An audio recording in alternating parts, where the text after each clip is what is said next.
Hello, and welcome back to a new episode of the Have We Made It Yet podcast. Whoop, whoop. I am comedian Josh Yang. And I'm the actor Lucas Ng. And we are back again with another guest that I'm very excited about later on the show. However, of course, because we're in the process of trying to make it, both Lucas and I are relatively new. We've only just started within the last year. We usually ask each other at the beginning of this podcast, hey, Lucas, have you made it yet? Oh, was that the throw to me? Yeah, that's the throw to you. Oh, okay, cool. No, I have not. All right. But auditions are picking up, and I had a pretty good one that I submitted for today. Okay, that's good. And actually kind of cool. As we were doing the preamble for our guest and also for you and I just got the email that I got called back. Oh, no way. Yeah. Oh, breaking it live. Breaking it live, man. Breaking it live on the podcast. Oh, sweet. Okay, that's good. Hey, you're getting closer to making it. Yeah. So things are on the move, which feels good. Yeah. And it's damn hot right now too. So it feels like things are heating up. Yeah, yes, they are. Mr. Josh Yang, though. Yeah. Have you made it yet? No, I haven't. I have not made it yet. However, this is kind of leading into our guest for the evening.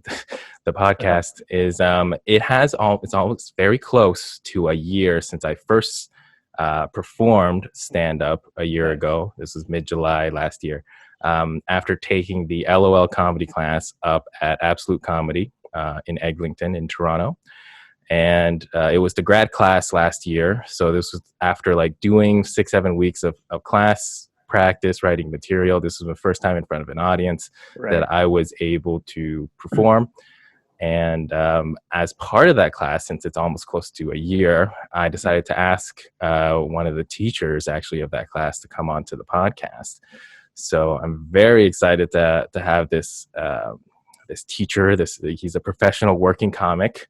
Nice. He's been in the game for a while. He's performed on national television for the Winnipeg Comedy Festival. He was on CBC Radio's The Debaters, and performed at the Just for Laughs Comedy Festival. Wow. He's also worked in the writer's room of Kim's Convenience before, and his first comedy album was actually released earlier this year. It's called First Generation Comedian, and I was actually lucky to go to his one of his album recording shows at the Second City. So please welcome Joe Vu. Here I am. There he is. Yes, Joe Vu, welcome. I would say Sensei, welcome to the lowly students podcast. But how have you been? Pretty quiet and chill. I was just talking to you guys earlier. My place it's just completely white. It's just blank house right now. I'm in the middle of a move, so. Yeah, a lot of people seem to be moving these days. So we always ask our guests right off the top, leave it out in the open, throw it out there in the ether. So Joe Vu, have you made it yet? I think to other people, I haven't made it yet. But in my opinion, what I want, I feel like I've made it. As far as I want to be, because I feel like all the time people want to go further or get to the top. I'm okay with just being able to make a living. You got to be happy at some point and just live your life rather than constantly trying to climb. So I'm at the level where I'm happy and I've made it in my eyes. Wow. Yeah. Lucas, that's our first. I was going to say, am I the first person to say that I made it? That's our first guest that said that they've made it. Yeah, I know. Oh, honestly, we should have prepared for that. We should have had confetti around these balloons. Something like that. Oh, America's Got Talent, golden buzzer, and confetti comes down. Absolutely, it's a milestone. It's a milestone. But that's great. We've had a lot of different guests up on the show, starting out, have been in it for a few years as well, and it's like they've said before, it's just being able to do what they love to do and make a living off of it. I mean, that's one of Lucas's goal that he said before. And I'm wondering, when you first started out, like, was that also kind of your goal when you were like working as a copywriter? You started doing some stand-up comedy. Was that kind of your expectation of what you felt like you wanted making it to be? Yeah, like I had a couple, like I had a 5-year plan, you know, like I wrote out what my goals were every year. And some of them I was actually faster, and some of them I still haven't even reached, actually. But like I had stuff like be a headliner at Absolute Comedy. Haven't reached that. And that was before, like, I thought I might get that before I would get something like Just for Laughs. Right. You know, or like living off comedy completely, stuff like that. So like the order's mixed up, but yeah, I had a 5-year plan, and I think besides the Absolute Comedy thing, I've reached everything I want. I mean, there's future things. Like I was planning to like move to the States, move to New York. I even had like settled down, meet like outside of comedy stuff. I haven't reached that either, but like comedy wise, I think now that I've been in it long enough, I'm okay with not going to the States, and I've made it for the things I want. Okay. Yeah. Cool. Yo, that's great to hear. Like planning it out within 5 years. I'm not too sure. Like, I mean, just that idea itself is already really tough for kind of comedy or even like acting, right? It's because it's always sometimes so subjective. You never know what is going to pop, what isn't going to pop. So I'm wondering then, like on your list, what was one of the first things that like you realized that, oh, I got this opportunity. I actually feel like I'm making it. This feels like momentum. Yeah, I think it was like there's certain roles within Absolute Comedy before you can get to headliner. So it'd be like you start off as an opener, then there's a middle, short middle, then like half middle and middle, and then host, and then headliner. And so as I was climbing that, I was already getting to certain parts, and I felt like writing the goals is really important, because if you don't know what you want, then you can't even plan out how to get, like, you're not going to ever get there, right? Because you need to be proactive to get to the steps you want to get to. So. Yeah, for sure. I mean, I think one of the pitfalls of being more creative minded is that you're not so process focused, I guess. But having like a 5-year plan, I guess, is really beneficial for you. Doing that kind of exercise, was that something that your own character was always geared towards? I think one of my, like at the time I was in advertising, and one of my friends paid like $500 to go to a life coach. And I was like, what did you get out of it? And he's like, well, basically I paid $500 for them to tell me like I need to set out goals. I was like, okay, I saved $500. I'll just set out my goals. Yeah. Okay. Oh man. And how long were you in advertising for? Close to 7 years. It's pretty odd, because like throughout my life I've had many jobs. And you know how they have like that 7-year itch in marriages and stuff? Right. I feel that way with jobs. I always would tire of whatever I was doing after 7 years and wonder if there's something different out there that's more for me. And it's always been like that. And then comedy, stand-up's been the only thing that I passed, 7 years now, and I'm still in love with it. So I hear you. Yeah, that's great. Yeah, like I remember one, you have an ongoing episode just asking, you had one YouTube video was like, is stand-up comedy for you? Yeah. And then you list out the kind of the positives that you felt while going into comedy. What, in your opinion, has made you continually want to go back to comedy and has surpassed your 7-year itch? I think it's the instant feedback of your writing.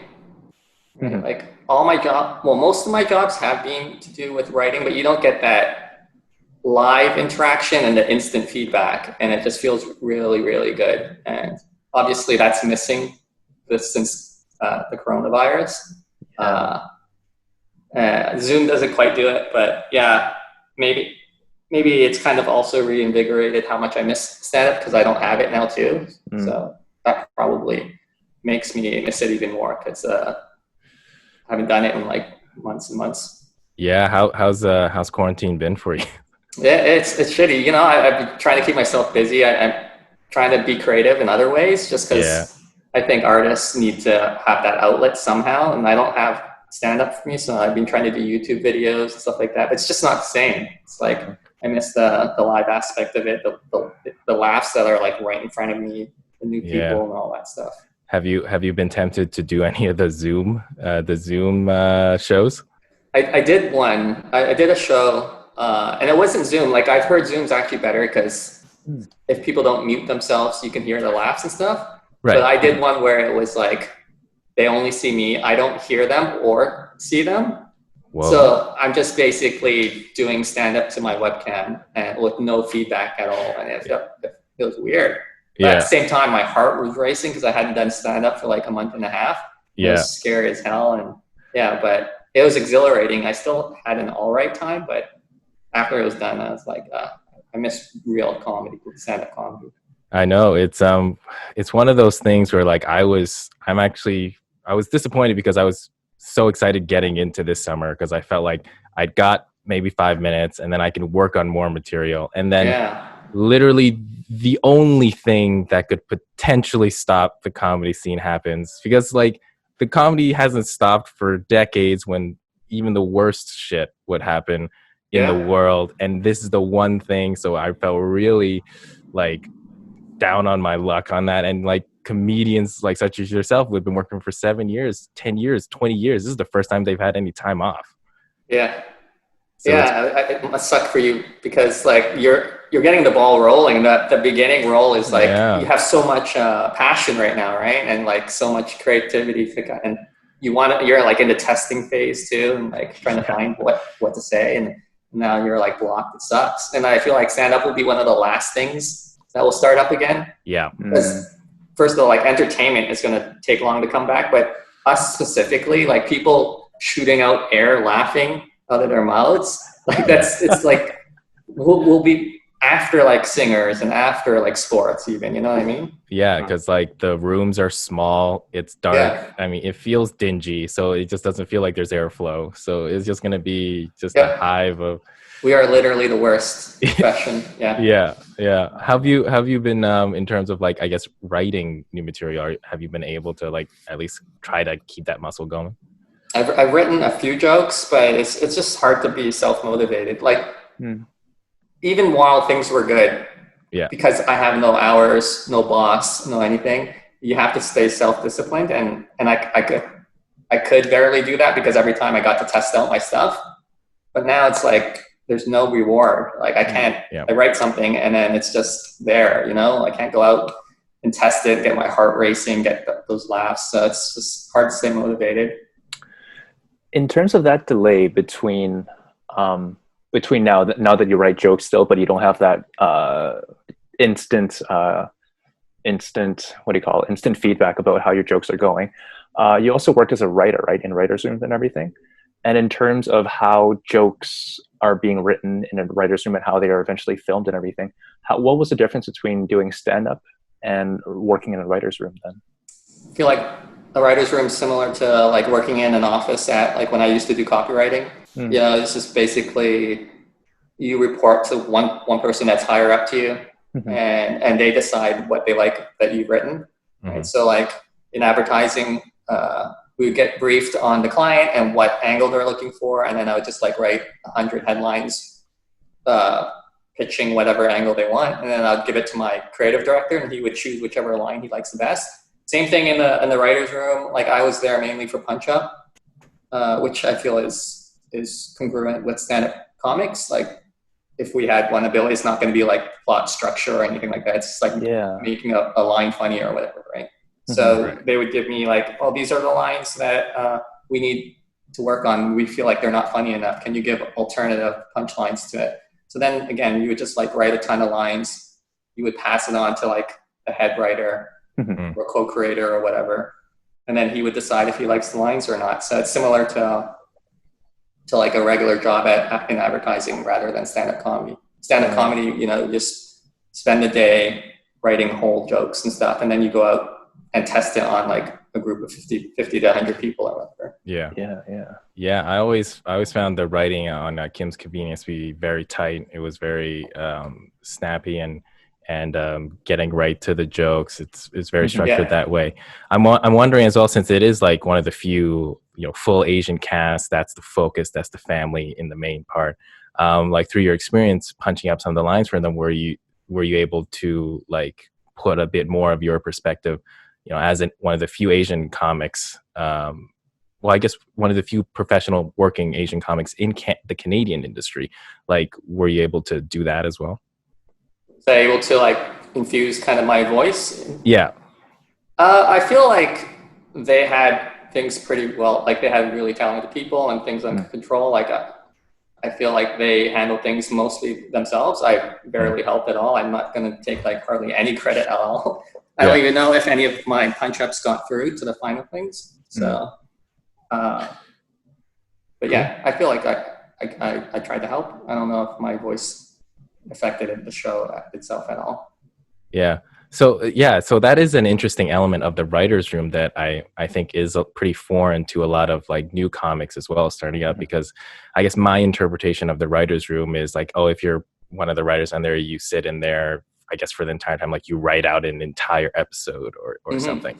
But a lot of the times it's very different for professional comics. So for like your time in the writer's room, it was, how long was it? It was only for like a little bit of time, right? Okay, so like for the punch-up stuff, it was like a week. But I was also in there 2 other sessions, and it was like plotting out possible episodes and pitching like story ideas and stuff. Nice. So we would dig into our own personal stories. So we would go to the writer's room. There would be like, okay, we don't have that many stories for this character. Can you brainstorm on your own? We'll come back and you pitch your ideas. So there was also that too. And I did that for 2 sessions. And then the last session was for punch up. But generally, I think they get stand-up comics for punch up. Oh, okay. And then I guess they would just have staff writers on the TV show for the filling in. Yeah, for writing scripts and idea generation and stuff like that. Yeah. Plot generation, yeah.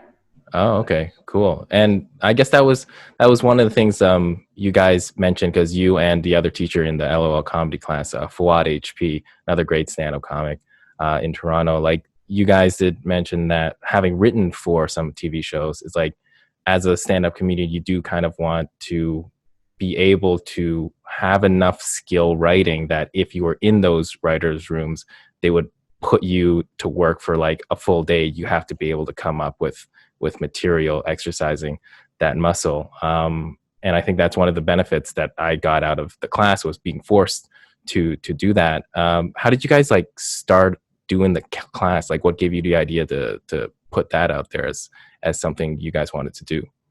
Like I've always kind of been nerdy about my stand-up. I don't know if you watched my videos on YouTube, but like I have a whole series about like stand-up comedy and like learning it and stuff like that too. And it kind of parallels some of the things we taught in class. So at one point, like I wanted to write a book about stand-up comedy. And I had like all the chapters ready, and I kind of wrote point form what I would talk about. And then I was looking at it and I was like, like I could probably teach a class. And I talked to Fawad about it. We're pretty close. We grew up in the scene together. Yeah. And he's close with the owner of Absolute Comedy. And he's like, let me pitch it to Jason, the owner of Absolute, if we could use the building and stage, because we felt like it'd be like very useful for students to be able to because at Second City, the other option that people have to take a stand-up comedy class, you basically just workshop your jokes in a classroom, and it's not till like the grad show you suddenly get to be on an actual real stage perform. And we're like, it'd be so useful if our students just got to use the stage every week. That'd be amazing. Then they won't be as scared when the actual time comes, like things like how bright the light is, or like the standing, where to stand on the stage and all that. So we talked to Jason if we could use his building and how much it would cost.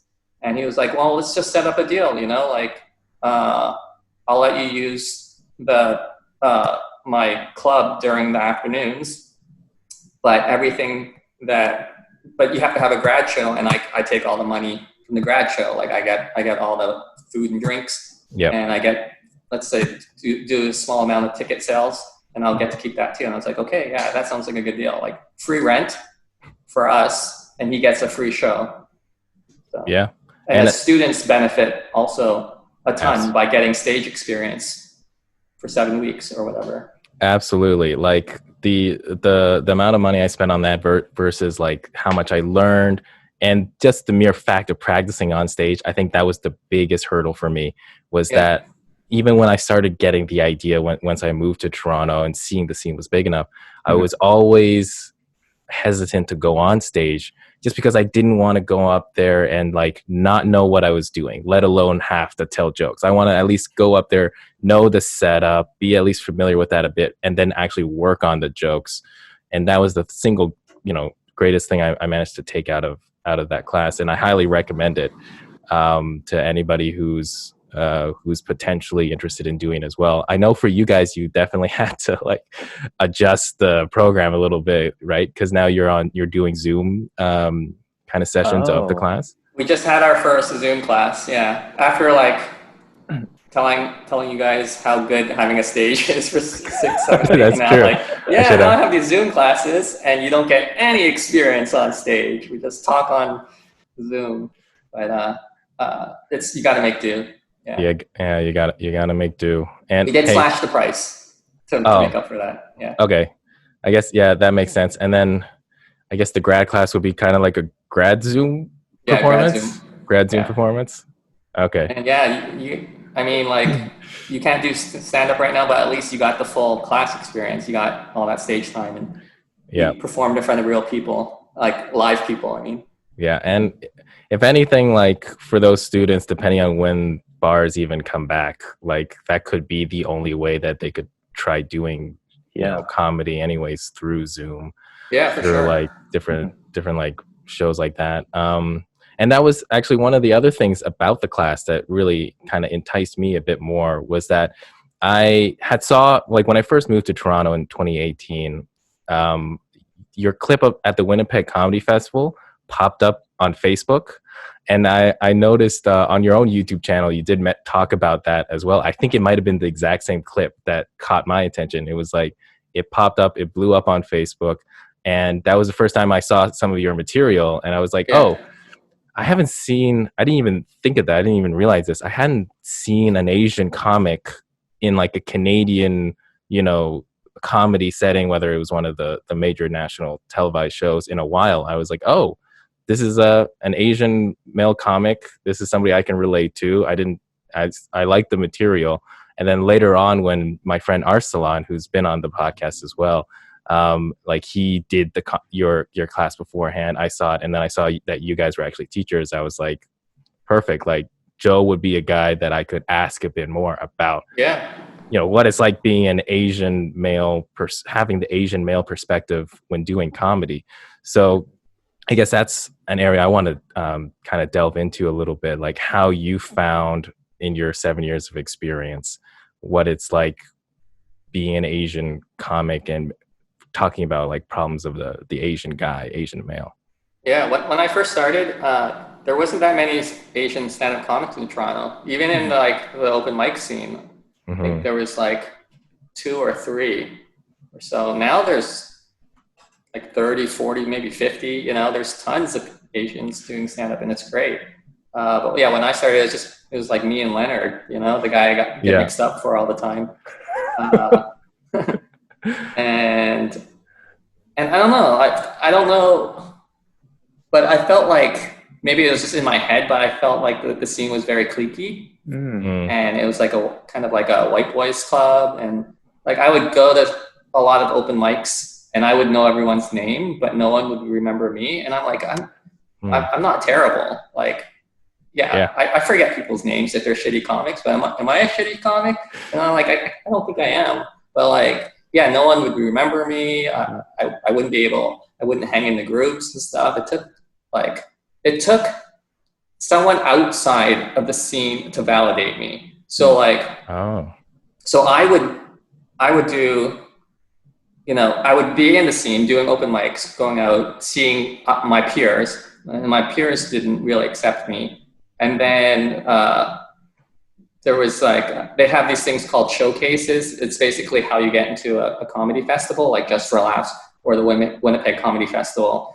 And it would be like a comedy club owner might run a showcase, or like a small independent comedy place might have a showcase. And so the guy at the Rivoli, who runs like a weekly comedy thing, he seen me do stand up, and he was a big fan and stuff. And he was like, I'll put you on my Winnipeg / Just for Laughs showcase. And that was a huge thing, because that was a part of my 5-year plan, and not to make it for a long time. Yeah. But yeah, so he gave me a chance, and he's not in the scene. He's not a stand-up comic, right? Oh. He just runs the show. So someone outside of my peers saw me, liked my comedy, gave me a chance. And then once I got into a festival, I didn't get it in my first year showcasing. Did I get it in the second? I either got in the second or the third year showcasing. Mm-hmm. And then once I got into the comedy festival, then I was kind of in the scene and part of the scene and stuff like that. And that's because, one, the comedy producer booked me, and then a festival saw talent in me and booked me, and then the scene accepted me. So I don't know if it was a race thing or a shyness thing in myself, or maybe I wasn't good enough, or I don't know, but it felt like if I had been white, I don't know if I'm blaming it on race, but I feel like it would have been easier. That's interesting. I guess to a certain degree, last week we talked with an Asian actor, Kent, and we talked a little bit about kind of Asian representation in kind of the gatekeepers a little bit in agencies and for acting, having Asian representatives as agents even seemed like a bit of a tough thing, not too many. It's a foreign thing, really, to have an Asian agent. Yeah. So I would imagine I guess that kind of the gatekeeper system, it's hard to tell when you're going to get a shot, because there's so few gatekeepers. For some reason, maybe one might pick you out, your stuff, and then give you that opportunity. So then for that as well, when you started out, did you talk a lot about kind of your Asian perspective in a scene, I guess, that was predominantly still kind of a white guys, comedy scene? Did you try to infuse more Asian comedy, or did you try to do more broad type of perspective? I think I started out pretty broad. I kind of just wanted to fit in and do what I thought would work. When I first started, I would try to. I swore a lot. It just wasn't me. I wasn't real me. I tried to be edgier. I talked about stuff I thought if I said full-blown AIDS was real, adding full-blown in was super funny. It's just saying AIDS is not as funny as full-blown AIDS. And I was not myself. And I think I talked about the same topics the scene talked about. But it wasn't until I started talking about being Asian and my culture and my parents and stuff, that's when the gatekeepers kind of liked me, right? And booked me and saw me. Maybe they saw I had a unique voice. Yeah. So then I got into the showcases, and then I got into the festivals because I guess I had a unique perspective. I do have to say, one of my favorite bits is when you started saying how hard it is to complain to immigrant parents. Yeah. Because it's there's a 40% chance of snow. I don't want to ruin your joke at all, but then your dad had a good counter about how hard his journey was to get you to Canada and everything. Yeah. So in terms of that kind of immigrant voice that you have, is that something even more special that you hold dear in terms of your content that you have? Yeah, I want to talk about these things. I feel especially since, like I said at the beginning, there wasn't a lot of Asian stand-ups. I felt kind of this weight to represent us fairly and not devolve into just stereotypes about talking about a small dick or whatever, Yeah. I had I had a small dick joke. It was in defense of it, and saying it's not true, and like I have a whole thing, and it works, and it's not saying we do, it's saying the opposite. But in my mind, like even saying that we don't will get people to think that we do, or like maybe he's defensive. So I even purposely left it out of my album because I didn't want to be like 5 years down the road and be like, in my first comedy album, I had a joke about small dicks, even though it was saying that we don't. So like stuff like that I think about all the time, and like kind of the responsibility I have and what am I projecting into people's minds when they think about Asian comedy or Asian comics, you know? Yeah. So I try to not talk about the same topics that would be a stereotype or whatever, or talk down negatively about Asians or whatever. Mm-hmm. Is that like a weight of responsibility that you feel though? Because I'm not sure if like other Caucasian comics would have that weight of responsibility to not. I think they don't, and I know I feel I know like Leonard does. We talk about that stuff all the time. We bounce things off each other, being like, is this something I should say or not? You know, so. Interesting. Yeah, I would imagine like as you get more recognition, you gain more of a following. That's going to be even more important in how you kind of craft what you put out there, because a lot of stuff, you know, that comedians put out in the first few years, a lot of that is just ends up being trash, and like you never see it ever again. When it came to like curating your first album, and the first album is usually a pretty big deal for a lot of new comics, because this is like everything you've kind of done up until that point. When curating that, like how was that process for you, because you knew this was going to be an important milestone? Yeah. You know, I thought a lot about the album. I tried to like infuse even like ideas from other areas like screenwriting into it. So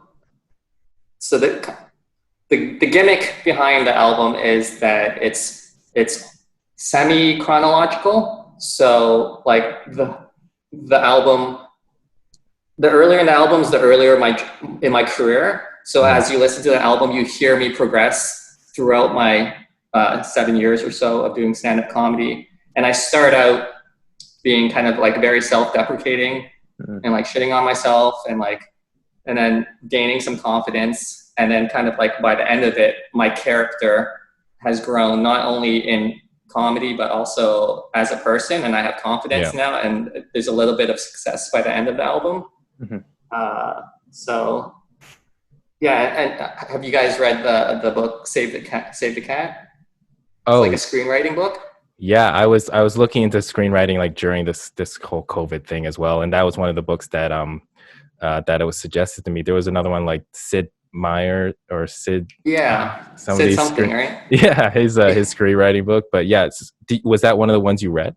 So I read that, and it had concept like Save the Cat, which basically is like if you want your character to be liked, that you have a moment earlier in the screenplay where they do something that will endear the audience to them, like literally saving a cat from a tree or whatever.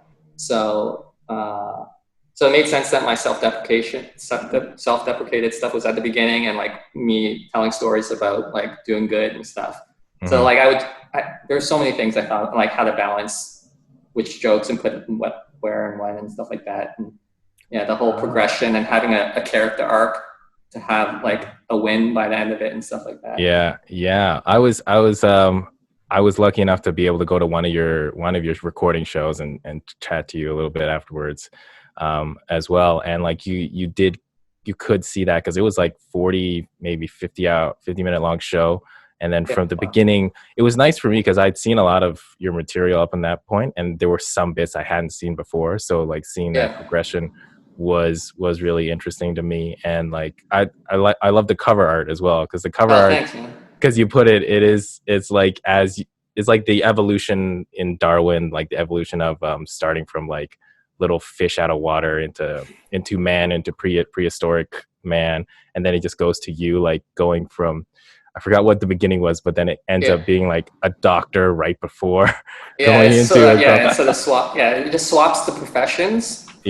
And like my dad was a doctor, so I put my dad below me, just one step below me. And then it's the stand-up comic as like the fully evolved man. Oh, okay, yeah. Yeah. But I think it starts off.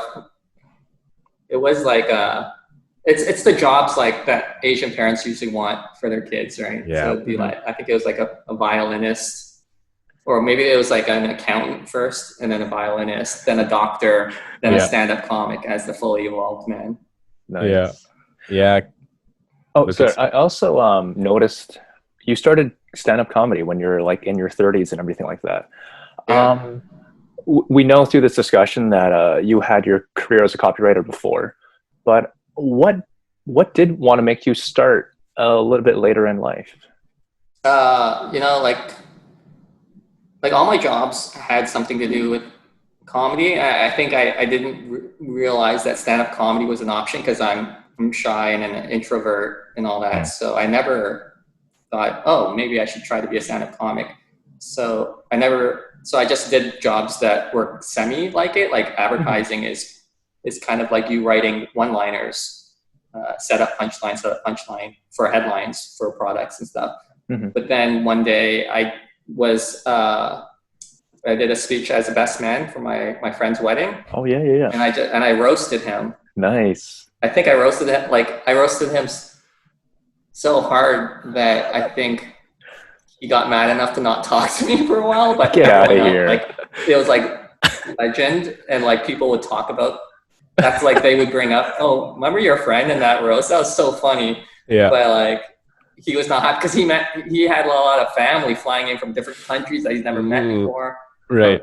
I think that there was a punchline, and it's not even a big thing. I just think he has a conservative family, but the fact that I said porn really embarrassed him. But the laughs I got, so good. And then I was so like, I gotta worth look it. into stand-up comedy. Oh man, yeah, like the Asian families, like you is really hit or miss. So you don't really, if anything, I feel like an all Asian like family show that if you were to do comedy in front of it, that could be like the riskiest. Yeah, well the thing is, he wasn't Asian. Don't know.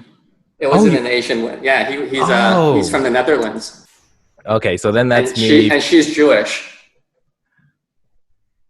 That's an interesting dynamic, actually. I was assuming, I was projecting. Yeah, that I thought don't assume all my friends are Asian. That is true. Oh, you caught me there. You caught me there. Yeah. Oh, then that's a pretty funny scene then. So everybody more or less like the crowd was like into it, and then it was kind of like your friend was like, this is not what I thought was gonna happen. I ran it by his brother. I ran it by his other best friend. They're all like, yeah. And he's like, of course they'll say yeah. They want to embarrass me too. Everyone wants to laugh at me. Okay. How'd you guys it was something like, I said something.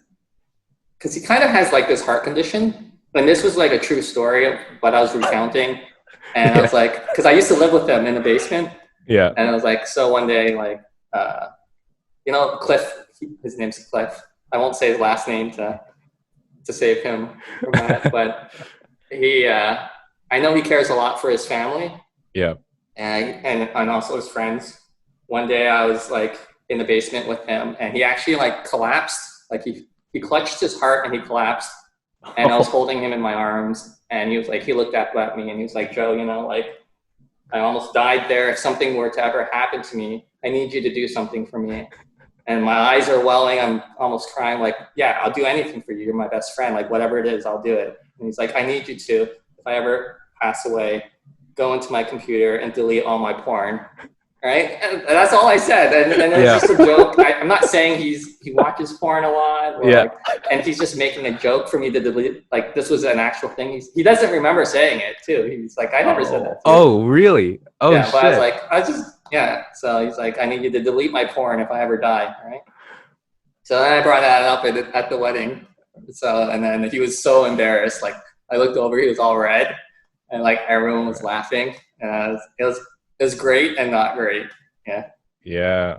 I bet, because like you said, like that was kind of one of the first times where you were able to, you were in front of an audience and you got a great reaction to it. And like, I totally agree. Being able to do like your first time and like getting that kind of reinforcement, which was also a great benefit of doing the class as well. That the grad show that we ended up doing was like a lot of friends and family.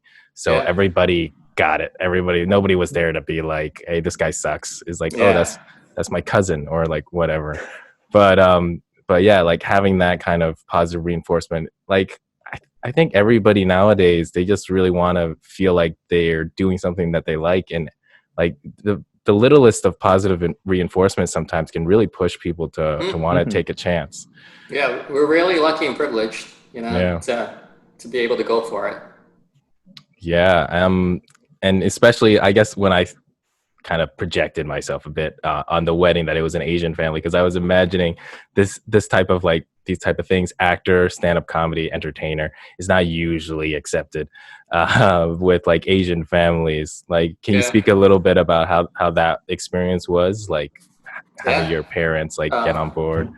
Yeah, it took, like, I quit my job in advertising, and I lied to them for a year, not telling them that I stopped doing advertising. Yeah. And I don't know if you saw the video. Have you seen the YouTube video for it? So like I would continue, because my parents would come and visit me to grab lunch once in a while. Luckily, I lived in a condo that was like 3 blocks away from work. So every time they would be like, we're coming to grab lunch with you, I'd run from home to work, walk down the stairs as if I'm just coming down from work. And I would always tell them, make sure you call, don't just show up, because I'm really busy. I'm in meetings all the time. Yeah. And so they would call, and I would come down the stairs. One time they were like, we're already outside across from the building. I had to time it so like the streetcar, I'd be like running with the streetcar, so it blocked me from going. And then I would run into the building, and the streetcar would pass, and then I would come down the stairs. But yeah, a year of me just saying like, yeah, everything is the same. And then it was a year of like, and before I even quit, I was saving up money. I was not eating out. I was not going on vacations. I was just saving up a nest egg. And then after I quit, I was still doing like a part-time job as a waiter while I was doing stand-up comedy. So then I built up like a sizable amount of money that I could live off of. Even if I made $0 in stand-up comedy, I could live for like 2 years or whatever, right? So I had that plan, and I told them like, I had lined up my job being a waiter, and I presented all that to my parents and be like, look, I quit advertising, but I do stand-up comedy, but I have this much money. I showed them my bank statement, and I was like, I have a job lined up as a waiter. You don't need to worry about me. And this is what I'm doing because I really enjoy it. And then they're like, okay, like if you want to go for it, we are still a little bit worried, but it looks like you've thought about it, kind of thing. Yeah, I think that's, especially with, I guess, Asian families, like I kind of had a similar experience a little bit along those lines. It's like, I just think that when it comes down to it, they're always worried about you. So they just want to know that like you're at least taking actionable, being proactive, and like making a plan about it. Like, I when I went back last Christmas home and I was able to do the amateur night at the Yuck Yucks in Vancouver, like I felt like I should invite my parents, because it's like I should, like I don't necessarily like want to keep doing it and then say like not share it with them.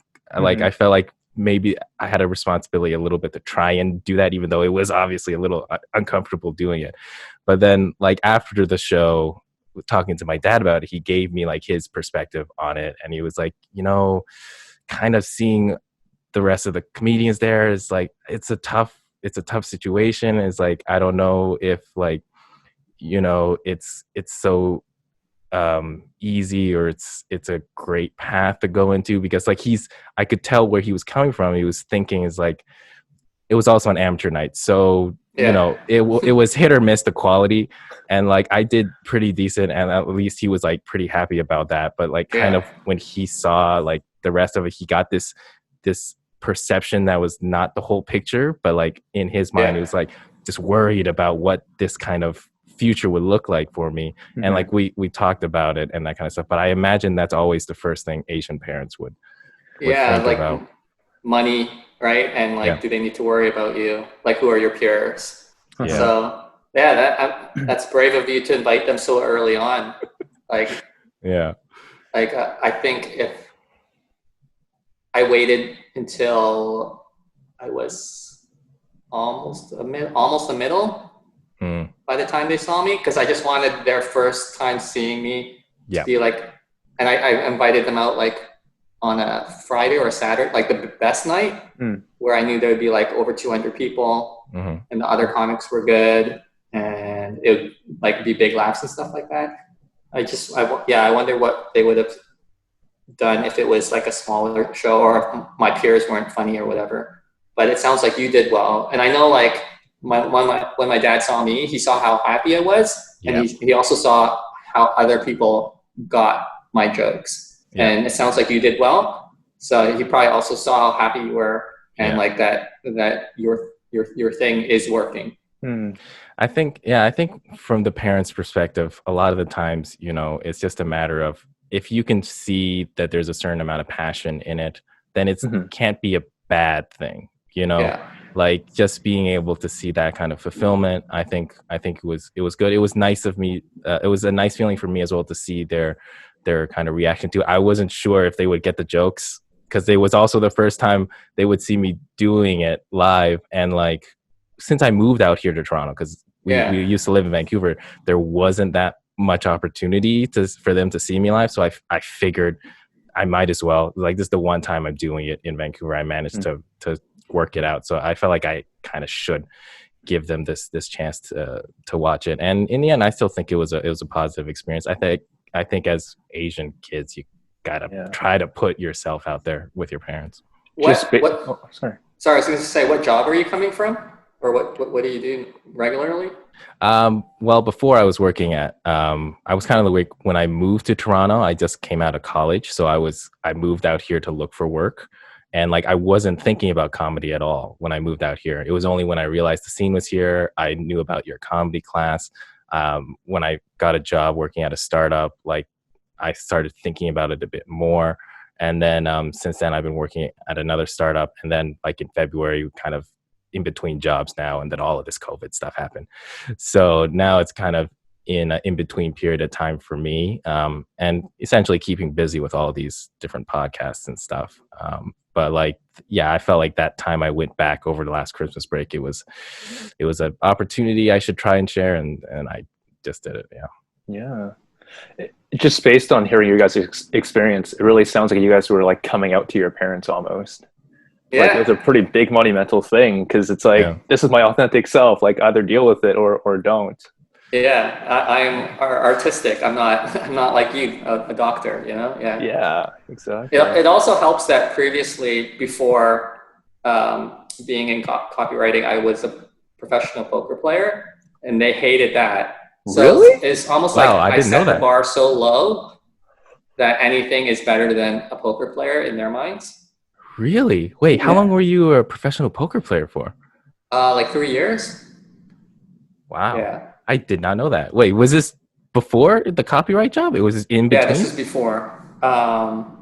And even with like poker, I showed them spreadsheets of how over time, like, I would make money, and how it's not gambling, it's math, right? But they still they had an intervention for me for that job, where like they're like, let's go visit your aunts and uncles. We'll pay for the trip. Let's go to California. We fly there, and like, I got like every single aunt and uncle one by one, like, telling me that I should not be a poker player and stuff like that. Oh my God. That's legit. That's legit ambush. That's like, I'm taking you out of the country. There's nowhere you can go. Wow. So from that, they like, stand-up comedy is infinitely more acceptable to them. Yeah. That's funny. Oh my God. Sorry, just on a side note, Joe, you and I got to talk, because I've been playing a lot of like Poker Stars lately. So, oh, wow. Okay. Yeah. Sure. We'll chat. The game's harder these days. Like, because everybody's like got the skill, or like the reading anyone skills. who like, before there was that whole boom when that guy named Chris Moneymaker won. Yeah. Like, everyone was playing. I'd say there'd be like 8 times the amount of players online, and everyone was not good at it. So these days it's a way slim. I don't think I couldn't make it now. Yeah. Interesting. Yeah, I think that's crazy. Like, I mean, Actually, I don't know. I don't have any point of view. Like, I always kind of thought poker would be cool to learn as well, but I guess for me, I never really got into the math. Like that you definitely need to know the math if you want to go professional. But the math you can learn at like to a basic level, like high school. Right. And then the math isn't like university complicated math. Yeah. Right. It's like probability. At least I guess it's just a repetition and getting the instinct of understanding. You can pick up what the odds are. Yeah. Based on the different hands you play. There's software that kind of like that's legal too. That tracks everyone's playing styles. Like so, you run the software overnight and just leave it running, and it just has a database on everyone that plays. So if you sit down at my table, I'll know that you play aggressively or not. I'll know if you bluff a lot or not. So there's sharks out there. So like, if you're not have the same tools as them, they have a huge advantage over you. Oh, interesting. I've been playing raw the whole time, man. Just based on I feel like betting 10K, man. Whatever. Play money. Play money. Like just 10K throwing around. Okay, cool. I guess we're coming up to the end of the podcast. I guess one of the last question I want to ask you before we go into our little word association game, we have kind of a word association game at the end. Just Amu's. I'm going to use that wrong. I'm not even going to say it. It's like a palate cleanser at the end. But I guess like before we go, I do want to ask you, because, you know, the podcast is all about making it, and you're at a stage now where you're a professional working comic. You get to do what you love. I'm wondering, like, looking forward, like what your big goals are in terms of like hitting a milestone, you know, like getting maybe like televised special. I don't know. It's like, what is your goal now moving forward? Some of your goals. I think it'd be like getting a special on Netflix. That would be the next big thing, because I've already cut out, like, because I'm pretty like I said at the very beginning, I'm pretty content with where I'm at. Like I'd just be happy continuing to just do clubs and doing like long sets and stuff forever, because it's just a fun level to be at. But getting a Netflix thing, and I think I would start trying to maybe branch out into like screenwriting and stuff like that too on the side. So I think I have like some interesting immigrant stories to tell, like about, you know, my dad and his escape from Vietnam and all that stuff, and parallel it to my like privileged life and stuff like that. Right. Yeah. Oh, seems like the next step is for a lot of comedians is to really be able to take your ideas, put it on kind of long form versions of it. But cool. Well, thank you so much, Joe, for giving us great insight into the life of professional comics. Thank you. And we'll just do our little quick word association game at the end. It's kind of your simple word association where I'll say 10 words, like one after each other, and then first word that comes to your mind, just say it. And then Lucas will have 10 words as well. And we've been trying it out, and so far nobody's said it was bad. So we'll just give it a try. Okay, so clear your head. First word, family. Man. Oh, sorry, it cut out a bit. Oh, I said man. Family man.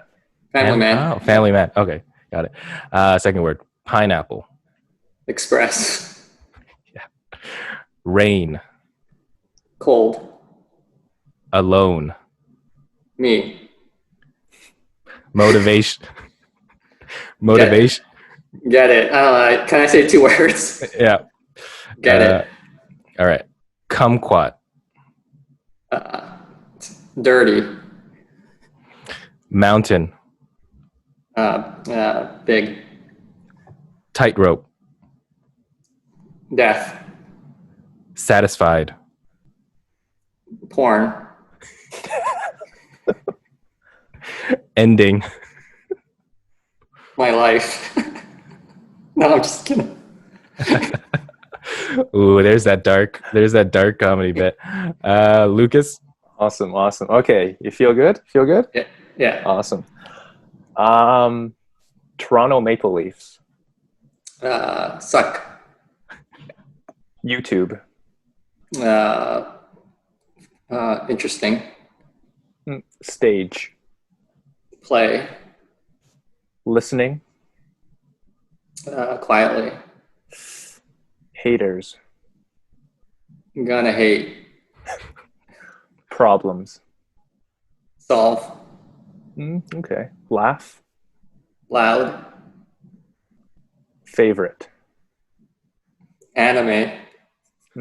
Ooh, that was one that, yeah. That was good. That was good.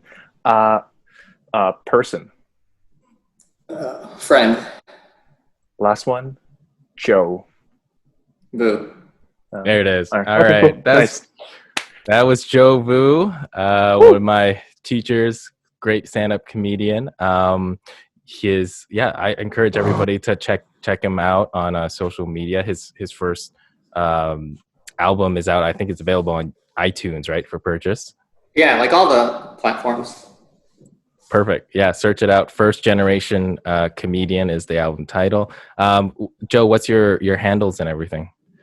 Pretty much Joe Vu Comedy at YouTube, Instagram, whatever, Facebook. Cool. Anything else like you feel like promoting, just like mentioning it out there? No, just pretty much the albums, pretty much what I've been pushing. There's not much else to push. Nothing going on. Especially now, yeah. My classes. Yes. Yeah. So I just started that Zoom class. I'm pretty sure we'll do more. These seem pretty fun, and the students are getting something out of it, even though it's not like at Absolute. Right. And it's the LOL comedy class. Normally it's up at Absolute Comedy. Is there like a website for it right now? Just send us an email. We have like a Facebook page for it, so you can Google LOL Comedy Class, or just send us an email at lolcomedyclass@gmail.com, and we'll answer any questions you have. Cool. Yeah, we'll put all that in the links in the YouTube version. Lucas, what are your handles?